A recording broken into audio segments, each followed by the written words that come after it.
Tension, بے چینی اور ڈپریشن تب ہوتے ہیں جب ہم دوسروں کو خوش کرنے میں اپنی زندگی گزار رہے ہوتے ہیں۔ زندگی کی مصیبتیں کم کرنے کا بہترین طریقہ یہ ہے کہ اپنے آپ کو مصروف کر لیا جائے۔ ہم پرندوں کی طرح ہوا میں اڑنا اور مچھلی کی طرح پانی میں تیرنا تو سیکھ گئے ہیں، بس اب یہ سیکھنا باقی ہے کہ زمین پر انسانوں کی طرح کیسے رہیں۔ دنیا میں 3 خوبصورت ترین جگہیں ہیں: خانہ کعبہ، روضہ رسول اور ماں کی گود۔ تمہاری پریشانیاں تمہاری بے ادبی اور ناشکری سے جڑی ہوئی ہیں۔ دعا کے وقت آنکھوں کا بر آنا قبولیت کی سب سے بڑی دلیل ہے۔ لوگوں پر ایک ایسا زمانہ آئے گا کہ روپے کے بغیر کوئی چیز کام نہ دے گی۔ اللہ کو زبان اور دل سخت ہونا پسند نہیں، اس لیے اللہ نے ان دونوں کو بغیر ہڈی کے بنایا ہے۔ جب عقل مند بوڑھا ہوتا ہے تو اس کی عقل جوان ہو جاتی ہے، اور جب جاہل بوڑھا ہوتا ہے تو اس کی جہالت جوان ہو جاتی ہے۔ ہم لوگ نیک بننا نہیں، صرف نیک دکھنا اور نیک کہلانا چاہتے ہیں، اور یہ منافقت کا سب سے اعلیٰ درجہ ہے۔ جب رب راضی ہونے لگتا ہے تو بندے کو عیبوں کا پتہ چلنا شروع ہو جاتا ہے، اور یہی اس کی رحمت کی پہلی نشانی ہوتی ہے۔ یقین جانو کہ اللہ زیادتی کرنے والوں کو پسند نہیں کرتا۔ نیک عورت اگر خود کو مضبوط بنا لے تو اللہ پاک اس کی عزت کو ہمیشہ پردے میں رکھتا ہے۔ جن گھروں کے فیصلے عورتیں کریں، بربادی ان کا مقدر ہوتا ہے۔ عورت کھلونا نہیں ہے، وہ اللہ کی بنائی ہوئی ایک خوبصورت نعمت ہے جو موت کی گود میں جا کے ایک زندگی کو جنم دیتی ہے۔ صبح کی نیند انسان کے ارادوں کو کمزور کرتی ہے۔ منزلوں کو حاصل کرنے والے کبھی دیر تک سویا نہیں کرتے۔ غریبوں کی ہائے اور فارغ لوگوں کی رائے کبھی نہیں لینی چاہیے۔ اس دن تمہاری سب پریشانیاں ختم ہو جائیں گی جس دن تمہیں یہ یقین ہو جائے گا کہ ہر کام اللہ پاک کی مرضی سے ہوتا ہے۔ اگر رزق عقل و دانشوری سے ملتا تو جانور اور بے وقوف بھوکے مر جاتے۔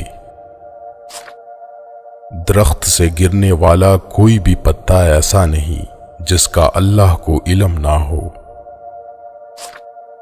پتہ ہے اللہ کو منانا بہت آسان ہے، ایک سجدہ اور چند آنسو اور بس وہ 2 جہانوں کا بادشاہ راضی ہو جاتا ہے۔ فضول گفتگو سے 2 قسم کے لوگ ہی بچ سکتے ہیں، ایک جس میں علم کی کثرت ہو اور دوسرا جس میں ذکر کی کثرت ہو۔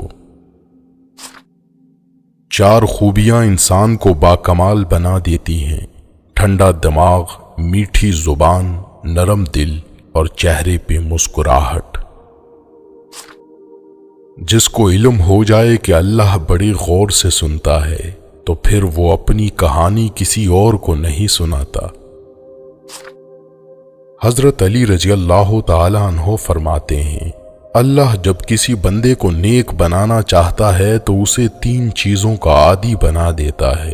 اسے کم بولنے، کم کھانے اور کم سونے کا الہام کر دیتا ہے۔ ہمیشہ خوش رہا کریں، کیونکہ یہ بہترین انتقام ہے ان لوگوں سے جو آپ کو اداس دیکھنا چاہتے ہیں۔ مرد کی سب سے بڑی بدصورتی اس کی خالی جیب ہوتی ہے۔ زندگی میں کسی بھی انسان کو اتنا قریب مت کرو کہ وہ آپ کو معمولی سمجھنے لگے۔ اللہ جب انتظار کے ذریعے آزماتا ہے تو شیطان دعا نا قبول ہونے کے وسوسے تمہارے دل میں ڈالتا ہے۔ جو لوگ غصے کو پی جاتے ہیں اور دوسروں کے قصور کو معاف کر دیتے ہیں، ایسے لوگ اللہ کو بہت پسند ہوتے ہیں۔ الحمدللہ کہنے کی عادت ڈالیں، اللہ شکر گزاروں کو بہت پسند کرتا ہے۔ اخلاق کبھی نہیں ہارتا اور تکبر کبھی نہیں جیت پاتا۔ اللہ پاک ایسا وقت بہت جلد لائے گا جب تم اپنی آنکھوں سے اپنے لیے معجزے ہوتے دیکھو گے۔ سہنے والوں کو اگر صبر آ جائے تو کہنے والوں کی اوقات 2 کوڑی کی رہ جاتی ہے۔ کسی کے دل میں محبت پیدا کر کے اسے چھوڑ دینا اسے قتل کرنے کے برابر ہے۔ انسان جس سے سب سے زیادہ محبت کرتا ہے اللہ اسی کے ہاتھوں سے توڑتا ہے، اور جلد ہی آپ کا رب آپ کو اتنا دے گا کہ آپ خوش ہو جائیں گے۔ جس کو تم سے سچی محبت ہوگی وہ تم کو فضول اور ناجائز کاموں سے روکے گا۔ وہ آزماتا بھی ہے اور نوازتا بھی ہے، اس کا ہر انداز بہت خوبصورت ہے، کیونکہ وہ رحمان بھی ہے اور رحیم بھی ہے۔ پانی حد سے بڑھ جائے تو طوفان بن جاتا ہے، انسان حد سے بڑھ جائے تو شیطان بن جاتا ہے۔